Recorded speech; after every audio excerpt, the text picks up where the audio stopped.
If you're struggling with fat loss, this could be the worst mistake that you're making. And the reason why I know this is because I made the same mistake. And the fact is that I've done everything to lose fat. I have taken steroids, I have been on a low carb diet, I've done endless cardio, I've trained twice a day, 6 days a week. And yes, I did get good fat loss results. For example, I did an 18-week cut. I needed to get from 18% down to 5% for my bodybuilding competition. And so what I did was I created a spreadsheet. I put 18 rows and I basically put my starting weight, my end weight, and also how many calories I had on average. And basically over these 18 weeks, I spread out absolutely every element of my diet and training and what I did. And I figured out that over that time, I actually messed up a few times because of this one mistake that I want to highlight with you today. And when I looked at my spreadsheet, I even noticed that I was going down to 25 grams of carbs a day on some days. And doing this low carb diet was one of the things that I thought would help me. But at one point I was eating so little that I started getting lightheaded just standing up.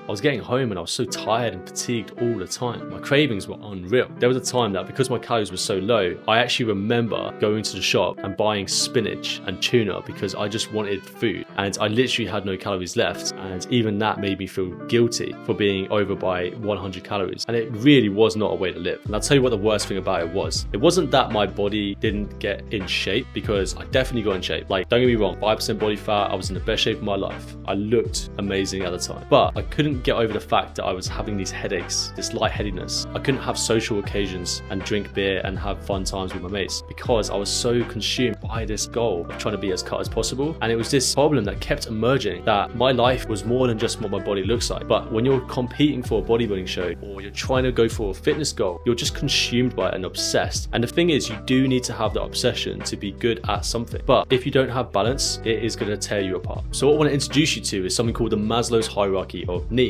Now, these are the needs that we want to achieve. The problem is that you can't achieve the needs at the top of the pyramid until you've met the ones at the bottom. So if we take a look at this, first of all, we have our physiological needs. This is things like air, food, water, shelter, reproduction. Basic needs that if you don't meet, you're going to be falling back into this trap of trying to meet them. But once you satisfy these needs, now we can start to look ahead to our safety needs, and then our love and belonging, esteem, and eventually self-actualization. And the reason why I show this to you is because if you are someone that is cutting your calories down to a drastically low amount, especially for too long, then all that's happening is that you can't meet the needs at the higher part of the pyramid, and you start feeling tired and fatigued and irritable. And all you want to do is meet the most basic needs at the bottom of this pyramid. And what I'm trying to say is, if you're trying to lose fat, make sure you meet the physiological needs at the bottom. Because if you go into a calorie deficit that's too extreme, or you do it for too long, or you do one of these extreme diets where you're dropping your carbs down to zero, you can make it harder to lose fat. You can find yourself falling back down this scale, down to physiological needs. This is what we like to call survival mode. However, all it is your body's basically saying, look, you're fucking me over here. Let's come down a little bit. Let's meet our most basic needs. And if you don't meet it, you're irritable, you've got low moods. And at the end of the day, you're not failing. Your brain is just doing what it's wired to do, which is keep you alive. And until you get out of survival mode, it's going to be very hard to sustain the fat loss over time. So with that being said, the mistake that we're talking about is by being in too much of a deficit for too long and doing extreme diets. You need to stop this. There is no other way than following the foundational sustainable approach. Now, I know it's not sexy. I know you want to believe in that guru, that influencer that tells you that you should cut out fish or cut out some kind of complete macronutrient. I can tell you right now that none of that is important. What is important is finding a diet that works for you and is sustainable. Now, what actually worked for me? Now, very simply, it was being in a calorie deficit, but we were in a deficit that isn't too extreme. I need to make sure that I'm still able to enjoy good food every single day. I'm talking the 80-20% principle. So what worked for me is I would have a calorie deficit, but I would have 80% foods that are good and healthy for me most of the time. And 20% of the time, I would have kebabs, pizzas, burgers, beers, etc. And it would fit in my calories and I would be completely fine and I'll find it fun and enjoyable. I started walking more, and walking more is one of those simple things you can do. It doesn't destroy your body. So if you're training 3 days, 4 days a week and you're doing walking as well, you're still going to be able to go to the gym and push big numbers on the weights. The problem becomes when you try and push your body too hard. And I'm talking like 45-minute, 60-minute cardio workouts where you're all out sprinting, intervals, etc. This destroys your body, makes it very, very hard to stay consistent, which is the most important thing when it comes to losing fat. Now, when I talk about eating good food 80% of the time, I'm talking about eating real foods. Okay, so for example, let's say chips versus jacket potato. 20% of the time, have the chips. 80% of the time, have the jacket potato. All I'm saying is you find a less processed version of the food you want to eat. Try and get used to eating that more often. When you've got fiber on top of that food, it's going to help as well. Anything that fills your stomach up when you're losing fat is going to make it easier for you to feel fuller. And trust me, you want to be feeling like you're satisfied and full. Otherwise, what's the point? What is the point when you look back at 90 years old to where you are now, you think, I wish I dieted more.